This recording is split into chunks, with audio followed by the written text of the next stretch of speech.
Superb sir. இப்போ so sir வந்து பசங்கள வீட்லயே இன்டர்னல் கேம்ஸ் ஆடாம அவுட்டோர் கேம்ஸ்க்கும் அந்த மாதிரி போக சொல்றதுக்கு, சைக்கிளிங்கோ அந்த மாதிரி போகிறதுக்கு ஏதாவது சொல்லுங்க சார். அந்த காலத்துல எப்ப பாத்தீங்கன்னா நிறைய விஷயங்கள் நடந்துட்டு இருக்கும். இந்த காலத்து பசங்களுக்கு எல்லாம் என்னன்னா எல்லாமே கை மேலேயே பலன் அப்படின்வாங்க. அது மாதிரி கை மேலேயே எல்லாமே கிடைக்கணும்னு நினைக்கிறாங்க. ஒரு செல்ல அப்படி போட்டு விட்டுட்டா அதுலயே சினிமா வருது, அதுலயே டிராமா வருது, அதுலயே படிப்பு வருது, அதுலயே விளையாட்டு வருது. நான் எதுக்கு வெளியில போய் விளையாடணும் அப்படின்னு நினைக்கிறாங்க. ஒண்ணு நல்லா புரிஞ்சுக்கோங்க. நீங்க செல்லுல விளையாடும் போது நீங்க விளையாடல. அதுல உள்ள அந்த ஆக்டிங் அதெல்லாம் பண்ணிட்டு இருக்காங்க இல்லையா, அவங்க தான் விளையாடிட்டு இருக்காங்க. அந்த கார்ட்டூன் தான் விளையாடுது, நீங்க விளையாடல. அந்த படம் தான் ஓடிட்டு இருக்கு, நீங்க ஓடல.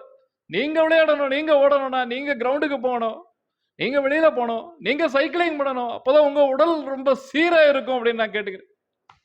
ரொம்ப மகிழ்ச்சியா இருக்கு சார் இந்த வாய்ஸ் நான் கேட்க கேட்க. கடைசியில விசு சார் மாதிரி ஜஸ்ட் ஒரு விசு சார் இந்த மாதிரியே பசங்களுக்கு சொல்றாங்க. அண்ணா, அந்த காலத்துல எந்த ஒரு விஷயம் நடக்கணும்னாலும் அத நாமளே முன்னாடி நின்னு நடத்துவோம். ஆனா இந்த காலத்து பசங்க எல்லாத்தையும் செல்போன்லயே முடிக்கணும்னு நினைக்கிறாங்க. அது ரொம்ப தப்பு. ஒரேடியா செல்போனை பார்த்துக்கிட்டே இருந்தா பைத்தியக்கார ஆஸ்பத்திரியில் பைத்தியங்களுக்கெல்லாம் வைத்தியம் பார்க்குற ஒரு பைத்தியக்கார வைத்தியருக்கே பைத்தியம் முடிச்சா அந்த பைத்தியக்கார வைத்தியர் எந்த பைத்தியக்கார ஆஸ்பத்திரியில் பைத்தியங்களுக்காக வைத்தியம் பார்க்குற தம் பைத்தியத்துக்கு வைத்தியம் பார்த்துப்பார் அப்படிங்கிற நிலைமை தான் வரும். அதனால செல்ல விட்டுருங்க, சொல்ல பிடிச்சிக்கோங்க. அதுதான் உங்களுக்கு எப்பவுமே பாதுகாப்பா இருக்கும். அதனால மற்ற விஷயங்களை நீங்க கான்சென்ட்ரேட் பண்ணாம படிப்புலையும் விளையாட்டுலையும் நல்லா உங்க போக்கஸை போடுங்க. அப்பப்போ உங்களால முடிஞ்சதுன்னா இசை மாதிரி ஏதாவது ஒரு கலையை கத்துக்கோங்க. அதுக்கேற்ற மாதிரி நீங்க உங்க வாழ்க்கையை அமைச்சுக்கோங்க.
பார்த்துருப்பீங்க.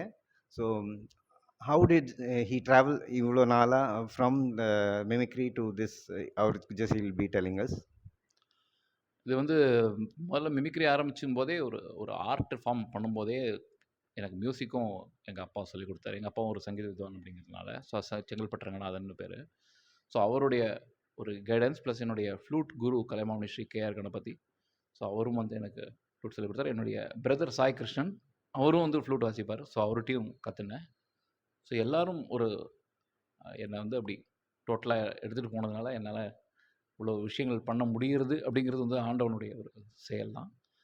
ஸோ இவங்களுடைய அந்த குருஸுடைய ஒரு பெரிய ஒரு ஒரு என்கரேஜ்மெண்ட்னால என்னால் இதை பண்ண முடியறதுன்னு நான் ஃபீல் பண்ணுறேன். இப்போது இந்த மிமிக்ரிலேருந்து அந்த மியூசிக்கு மெயினாக இப்போ நிறைய மியூசிக் ஷோஸ் பண்ண முடியாது அப்படின்னாக்கா, அது ஆர்ட் ஃபார்மில் ஏதோ ஒரு ஆர்ட் ஃபார்மில் நம்ம இருந்தோம்னா ஆட்டோமேட்டிக்காக நம்மளை அது ட்ரைவ் பண்ணி நமக்கு எது டெஸ்டினின்றது அதுவே காட்டும்.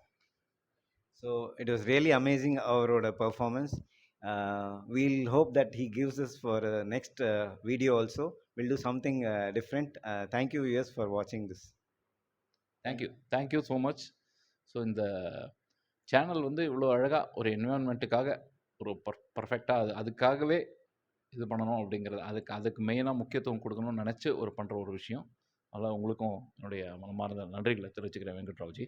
ஸோ இந்த சேனலை நல்லா பாருங்கள், சப்ஸ்கிரைப் பண்ணுங்கள், ஷேர் பண்ணுங்கள், லைக் பண்ணுங்கள். உங்களுக்கு யார் யாருக்கெல்லாம் முடியுமோ நீங்கள் ஷேர் பண்ணுங்கள். Thank you so much. Thanks for the opportunity. Thank you, sir. Thank you.